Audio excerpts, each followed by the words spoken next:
Robinson Crusoe by Daniel Defoe. Chapter 13. Wreck of a Spanish Ship.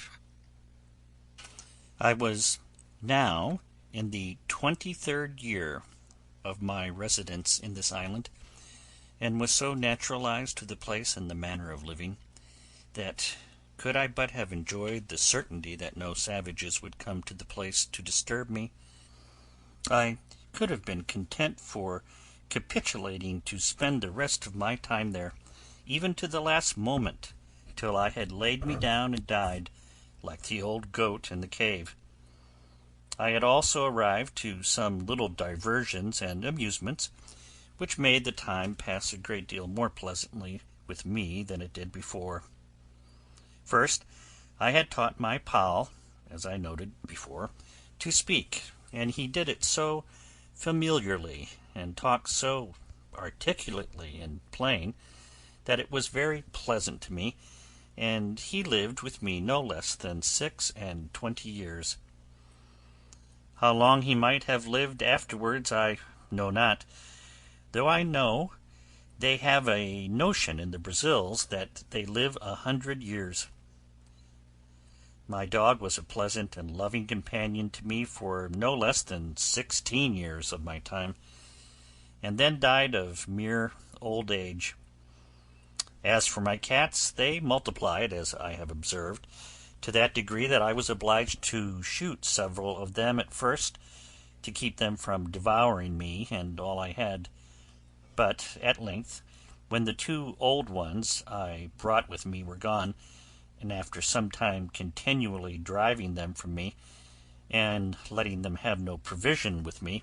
they all ran wild into the woods, except 2 or 3 favourites,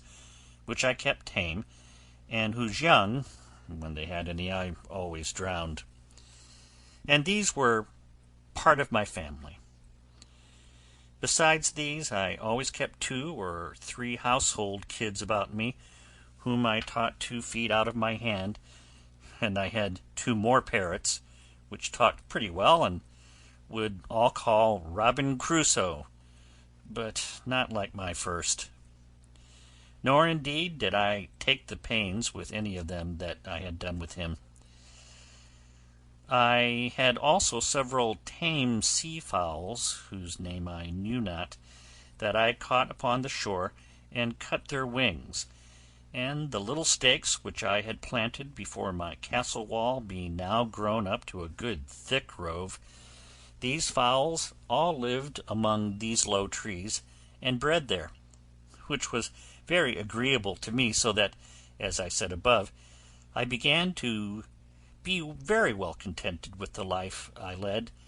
if I could have secured from the dread of the savages. But it was otherwise directed, and it may not be amiss for all people who shall meet with my story to make this just observation from it: how frequently in the course of our lives the evil which in itself we seek most to shun, and which, when we are fallen into, is the most dreadful to us, is oftentimes the very means or door of our deliverance, by which alone we can be raised again from the affliction we are fallen into. I could give many examples of this in the course of my unaccountable life, but in nothing was it more particularly remarkable than in the circumstances of my last years of solitary residence in this island. It was now the month of December, as I said above, in my 23rd year, and this being the southern solstice, for winter I cannot call it, was the particular time of my harvest, and required me to be pretty much abroad in the fields, when, going out early in the morning, even before it was thorough daylight, I was surprised with seeing a light of some fire upon the shore, at a distance from me of about 2 miles, toward that part of the island where I had observed some savages had been, as before, and not on the other side, but, to my great affliction, It was on my side of the island. I was, indeed, terribly surprised, and stopped short within my grove at the sight, not daring to go out lest I might be surprised. And yet I had no more peace within from the apprehensions I had that if these savages, in rambling over the island, should find my corn standing or cut, or any of my works or improvements, they would immediately conclude that there were people in the place, and would never rest then till they had found me out. In this extremity I went back directly to my castle, pulled up the ladder after me, and made all things without look as wild and natural as I could. Then I prepared myself within, putting myself in a posture of defense. I loaded all my cannon, as I called them,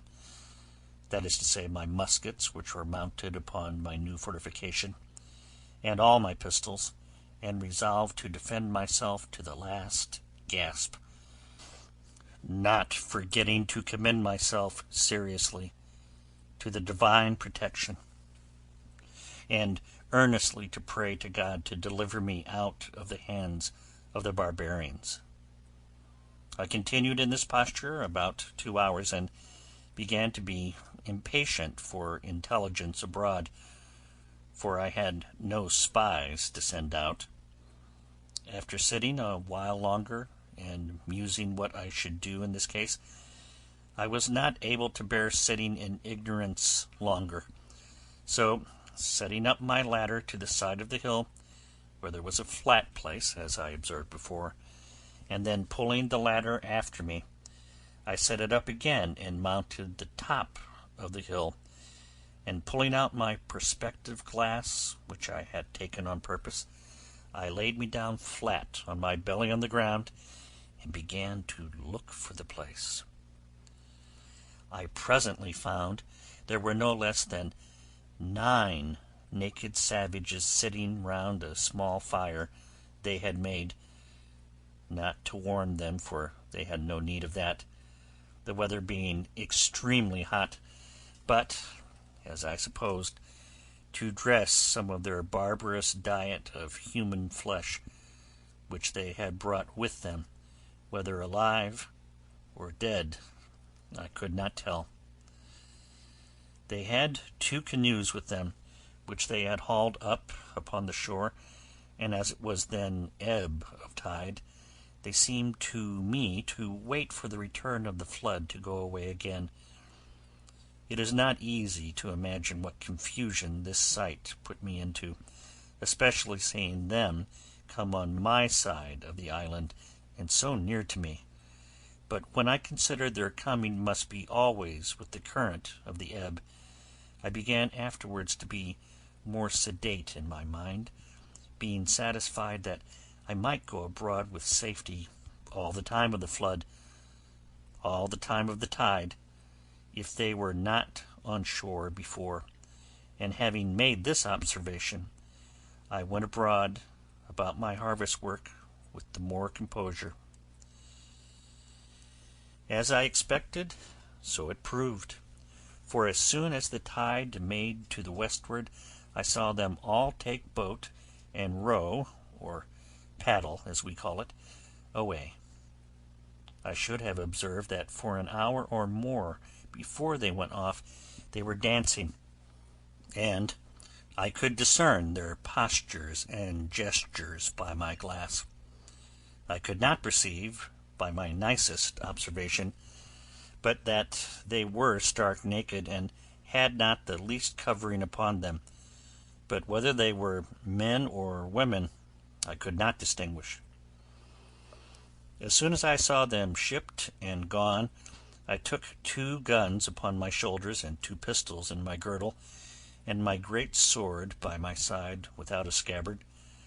and with all the speed I was able to make went away to the hill where I had discovered the first appearance of all. And as soon as I got thither, which was not in less than 2 hours, for I could not go quickly, being so loaded with arms as I was, I perceived there had been 3 canoes more of the savages at that place, and looking out farther, I saw they were all at sea together, making over for the main. This was a dreadful sight to me, especially as, going down to the shore, I could see the marks of horror which the dismal work they had been about had left behind it, that is, the blood, the bones, and part of the flesh of human bodies, eaten and devoured by those wretches with merriment and sport. I was so filled with indignation at the sight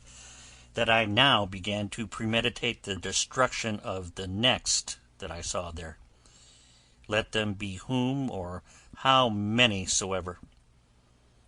It seemed evident to me that the visits which they made thus to this island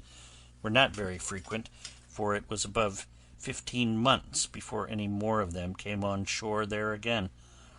That is to say, I neither saw them nor any footsteps or signals of them in all that time. For as to the rainy seasons, then they are sure not to come abroad, at least not so far. Yet all this while I lived uncomfortably, by reason of the constant apprehensions of their coming upon me by surprise, from whence I observe that the expectation of evil is more bitter than the suffering, especially if there is no room to shake off that expectation or those apprehensions. During all this time I was in a murdering humour, and spent most of my hours, which should have been better employed, in contriving how to circumvent and fall upon them the very next time I should see them, especially if they should be divided, as they were the last time, into 2 parties. Nor did I consider at all that if I killed one party, suppose 10 or a dozen, I was still the next day or week or month to kill another, and so another, even ad infinitum, till I should be at length no less a murderer than they were in being man-eaters, and perhaps much more so. I spent my days now in great perplexity and anxiety of mind, expecting that I should one day or other fall into the hands of these merciless creatures, and if I did at any time venture abroad, it was not without looking around me with the greatest care and caution imaginable. And now I found, to my great comfort, how happy it was that I had provided a tame flock or herd of goats, for I durst not upon any account fire my gun, especially near that side of the island where they usually came, lest I should alarm the savages, and if they had fled from me now, I was sure to have them come again with perhaps 200 or 300 canoes with them in a few days, and then I knew what to expect. However, I wore out a year and 3 months more before I ever saw any more of the savages, and then I found them again, as I shall soon observe. It is true they might have been there once or twice, but either they made no stay, or at least I did not see them. But in the month of May, as far as I could calculate, and in my 24th year, I had a very strange encounter with them, of which in its place. The perturbation of my mind during this 15 or 16 months interval was very great. I slept unquietly, dreamed always frightful dreams, and often started out of my sleep in the night. In the day great troubles overwhelmed my mind, and in the night I dreamed often of killing the savages and of the reasons why I might justify doing it. But to waive all of this for a while,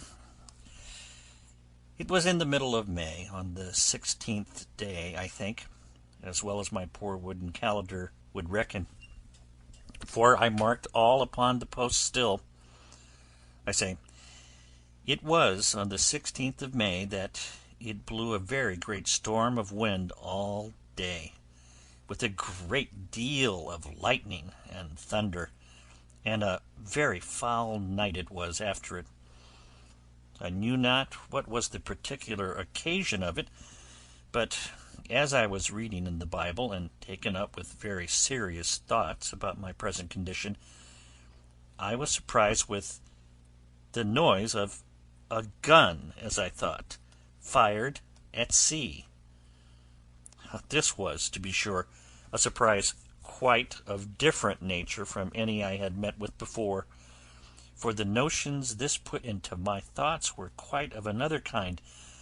I started up in the greatest haste imaginable, and in a trice clapped my ladder in the middle place of the rock, pulled it up after me, and mounting it the second time, got to the top of the hill the very moment that a flash of fire bid me listen for a second gun, which accordingly in about half a minute I heard, and by the sound knew that it was from that part of the sea where I was driven down the current in my boat. I immediately considered that this must be some ship in distress, and that they had some comrade or some other ship in company, and fired these for signals of distress, and to obtain help. I had the presence of mind at that minute to think that though I could not help them, it might be that they might help me, so I brought together all the dry wood I could get at hand, and making a good handsome pile, I set it on fire upon the hill. The wood was dry and blazed freely, and though the wind blew very hard, yet it burned fairly out, so that I was certain if there was any such thing as a ship, they must needs see it. And no doubt they did, for as soon as ever my fire blazed up I heard another gun, and after that several others, all from the same quarter. I plied my fire all night long till daybreak, and when it was broad day, and the air cleared up, I saw something at a great distance at sea,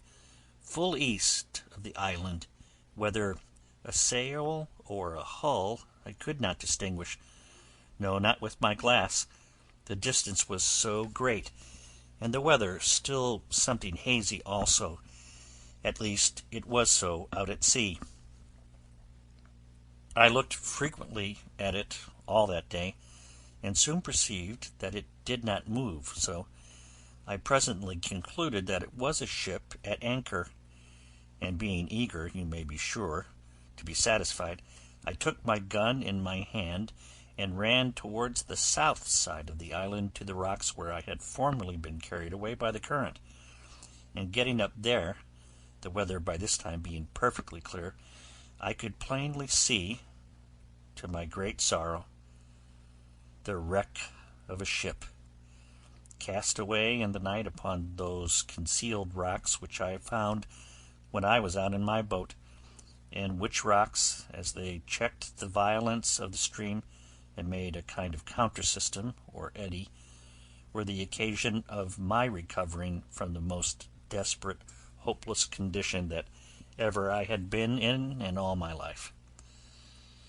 Thus, what is one man's safety is another man's destruction, for it seems these men, whoever they were, being out of their knowledge, and the rocks being wholly under water,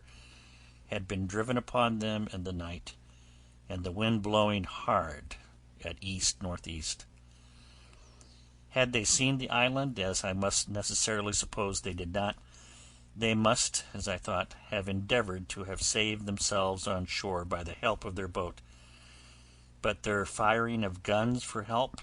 especially when they saw, as I imagined, my fire, filled me with many thoughts. First, I imagined that upon seeing my light they might have put themselves into their boat, and endeavoured to make the shore, but that the sea running very high, they might have been cast away. Other times I imagined that they might have lost their boat before, as might be the case in many ways, particularly by the breaking of the sea upon their ship, which many times obliged men to stave or take to pieces their boat, and sometimes to throw it overboard with their own hands. Other times I imagined that they had some other ship or ships in company, who, upon the signals of distress they made, had taken them up and carried them off. Other times I fancied they were all gone off to sea in their boat, and being hurried away by the current that I had formerly been in, were carried out into the great ocean, where there was nothing but misery and perishing, and that perhaps they might by this time think of starving, and of being in a condition to eat one another. As all these were but conjectures at best, so, in the condition I was in, I could do no more than look on upon the misery of the poor men, and pity them, which had still this good effect upon my side, that it gave me more and more cause to give thanks to God, who had so happily and comfortably provided for me in my desolate condition, and that of 2 ships' companies who were now cast away upon this part of the world, not one life should be spared but mine. I learned here again to observe that it is very rare that the providence of God casts us into any condition so low, or any misery so great, but we may see something or other to be thankful for, and may see others in worse circumstances than our own. Such certainly was the case of these men, of whom I could not so much as see room to suppose any were saved. Nothing could make it rational so much as to wish or expect that they did not all perish there, except the possibility only of their being taken up by another ship in company. And this was but mere possibility indeed, for I saw not the least sign or appearance of any such thing. I cannot explain by any possible energy of words what a strange longing I felt in my soul upon this sight, breaking out sometimes thus: "Oh, that there had been but 1 or 2, nay, or but 1 soul saved out of the ship to have escaped to me, that I might but have had 1 companion, 1 fellow creature, to have spoken to me, and to have conversed with. In all the time of my solitary life I never felt so earnest, so strong a desire after the society of my fellow creatures, or so deep a regret at the want of it." There are some secret springs in the affections which, when they are set a-going by some object in view, or though not in view, yet rendered present to the mind by the power of imagination, that motion carries out the soul by its impetuosity to such violent eager embracings of the object, that the absence of it is insupportable. Such were these earnest wishings that but 1 man had been saved. I believe I repeated the words, "Oh, that it had been but 1," 1,000 times, and my desires were so moved by it that when I spoke the words my hands would clench together, and my fingers would press the palms of my hands, so that if I had had any soft thing in my hand I would have crushed it involuntarily, and the teeth in my head would strike together and set against one another so strong that for some time I could not part them again. Let the naturalists explain these things, and the reason and manner of them. All I can do is to describe the fact, which was even surprising to me when I found it, though I knew not from whence it proceeded. It was doubtless the effect of ardent wishes and of strong ideas formed in my mind, realizing the comfort which the conversation of one of my fellow Christians would have been to me. But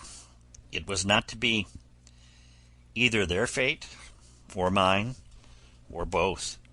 forbade it. For till the last year of my being on this island, I never knew whether any were saved out of that ship or no, and had only the affliction some days after to see the corpse of a drowned boy come on shore at the end of the island which was next the wreck. He had no clothes on but a seaman's waistcoat, a pair of open-kneed linen drawers, and a blue linen shirt, but nothing to direct me so much as to guess what nation he was of. He had nothing in his pockets but 2 pieces of 8 and a tobacco pipe. The last was to me of 10 times more value than the first. It was now calm, and I had a great mind to venture out in my boat to this wreck, not doubting but I might find something on board that might be useful to me. But that did not altogether press me so much as the possibility that there might be yet some living creature on board whose life I might not only save, but might, by saving his life, comfort my own to the last degree. And this thought clung so to my heart that I could not be quiet night or day, but I must venture out in my boat on board this wreck. And committing the rest to God's providence, I thought the impression was so strong upon my mind that it could not be resisted, that it must come from some invisible direction, and that I should be wanting to myself if I did not go. Under the power of this impression, I hastened back to my castle, prepared everything for my voyage, took a quantity of bread, a great pot of fresh water, a compass to steer by, a bottle of rum, for I still had a great deal of that left, and a basket of raisins. And thus, loading myself with everything necessary, I went down to my boat, got the water out of her, got her afloat, loaded all my cargo in her, and then went home again for more. My second cargo was a great bag of rice, the umbrella to set up over my head for a shade, another large pot of water, and about 2 dozen of small loaves or barley cakes more than before, with a bottle of goat's milk and a cheese, all which with great labor and sweat I carried to my boat, and praying to God to direct my voyage, I put out, and rowing or paddling the canoe along the shore, came at last to the utmost point of the island on the northeast side. And now I was to launch out into the ocean, and either to venture or not to venture. I looked on the rapid currents which ran constantly on both sides of the island at a distance, and which were very terrible to me from the remembrance of the hazard I had been in before, and my heart began to fail me, for I foresaw that if I was driven into either of those currents, I should be carried a great way out to sea, and perhaps out of my reach or sight of the island again, and that then, as my boat was so small, if any little gale of wind should rise, I should be inevitably lost. These thoughts so oppressed my mind that I began to give over my enterprise, and, having hauled my boat into a little creek on the shore, I stepped out and sat down upon a rising bit of ground, very pensive and anxious, between fear and desire about my voyage, when, as I was musing, I could perceive that the tide was turned, and the flood come on, upon which my going was impracticable for so many hours. Upon this, presently it occurred to me that I should go up to the highest piece of ground I could find, and observe, if I could, how the sets of the tide or currents lay when the flood came in, that I might judge whether, if I was driven one way out, I might not expect to be driven another way home, with the same rapidity of the currents. This thought was no sooner in my head than I cast my eye upon a little hill which sufficiently overlooked the sea both ways, and from whence I had a clear view of the currents or sets of the tide, and which way I was to guide myself in my return. Here I found that as the current of ebb set out close by the south point of the island, so the current of the flood set in close by the shore of the north side, and that I had nothing to do but to keep to the north side of the island in my return, and I should do well enough. Encouraged by this observation, I resolved the next morning to set out with the first of the tide, and reposing myself for the night in my canoe, under the watch-coat I mentioned, I launched out.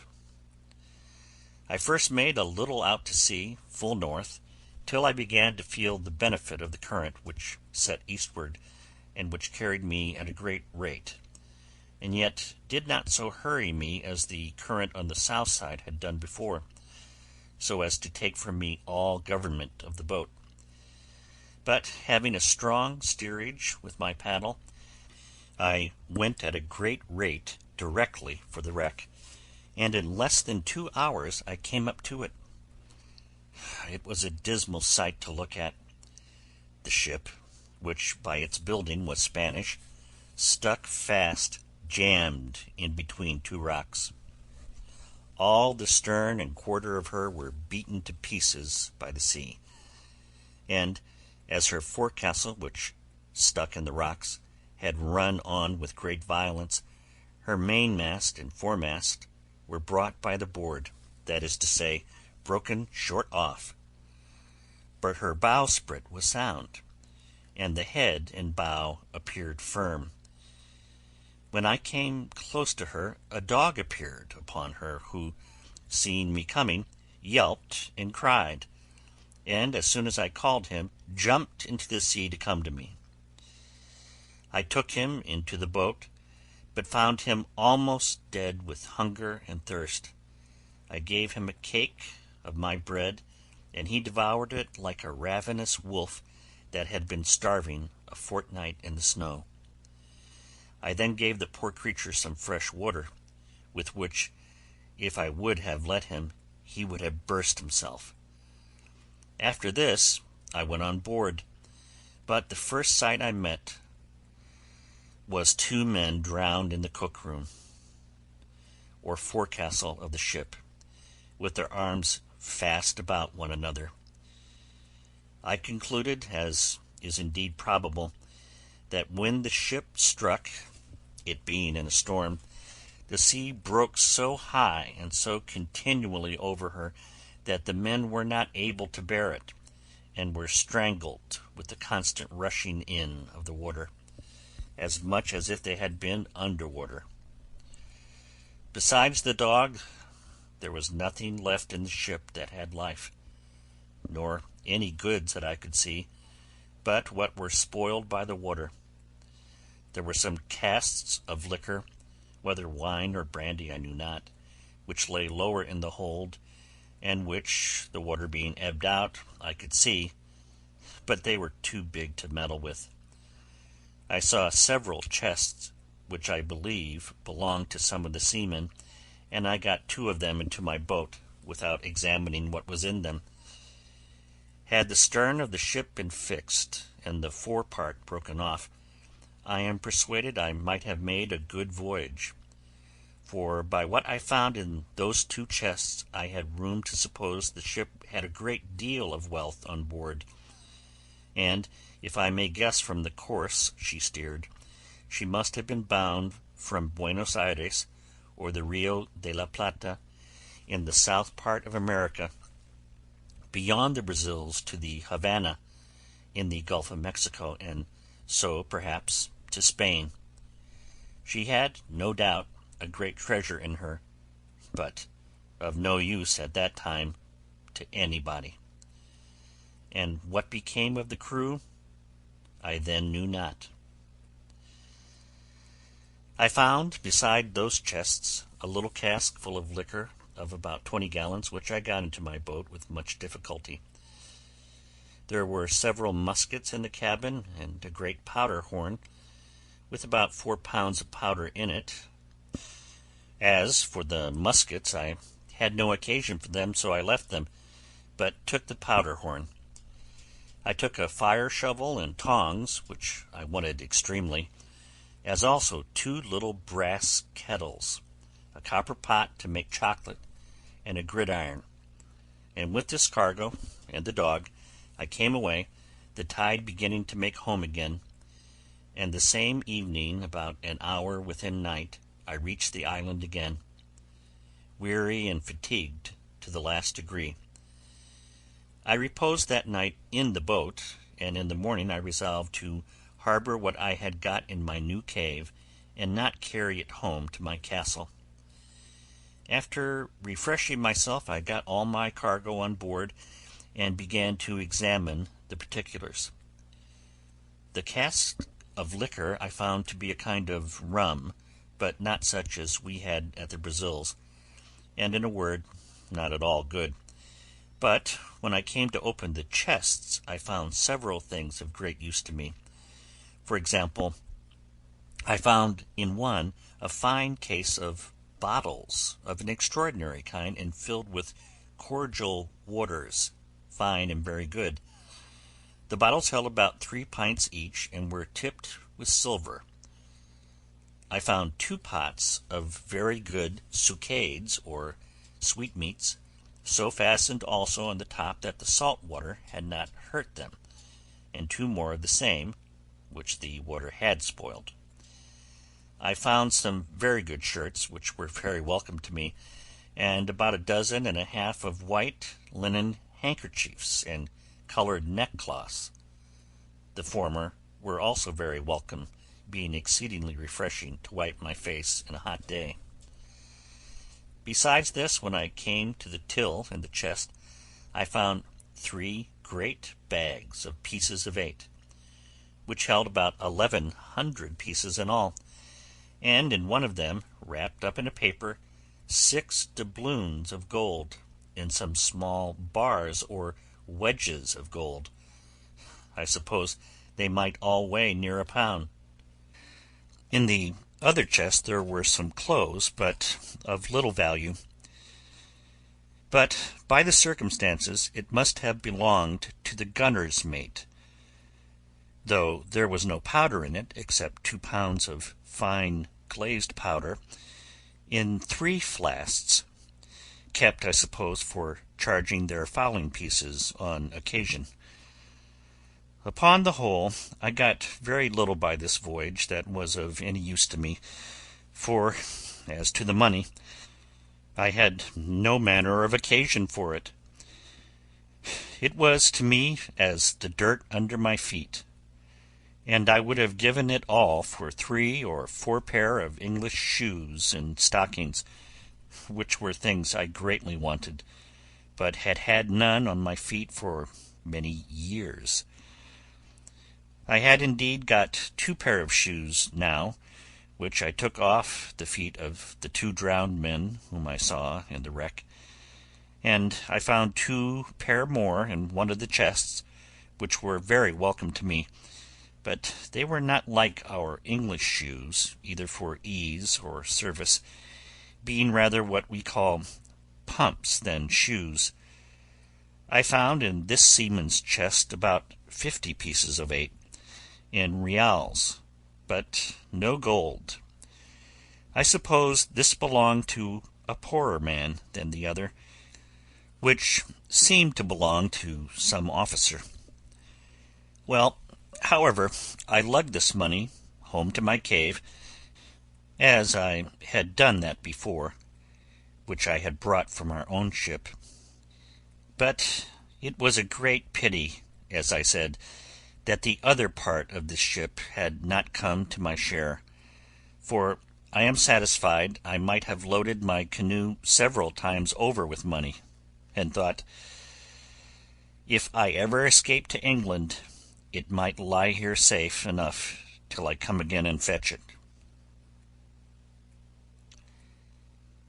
End of chapter 13.